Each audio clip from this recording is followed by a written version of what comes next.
Every time I post something about trans people or non-binary people or LGBTQ stuff in general, someone says the science is not there. But the science is totally there. First of all, there are people who don't have XX or XY chromosomes. Those are called intersex people.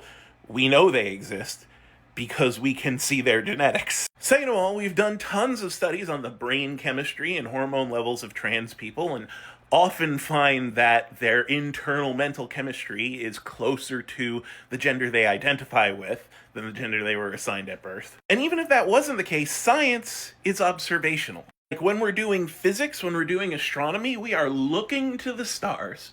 We are observing and we are gathering data and we're putting that data down and we're seeing patterns in that data and we're drawing conclusions from those patterns. Now, a quick Google search will tell you that people who don't identify as male or female, people who identify as either a third gender or no gender, go back as far as ancient Egypt. I'm sure they go back further than that, but I literally only spent 3 minutes. That's how easy it was to find this info. There are indigenous cultures that have more than two genders. There are Asian cultures that have more than two genders. There are examples of Mesoamerican cultures around the 7th century CE that treated you like the gender that you wanted to be, and you signified that by basically how you dressed and act in society. So if we take this from a scientific point of view, and we observe our history, and we observe people now, and we just see people that don't identify with the gender that they were assigned at birth, we just see that they exist,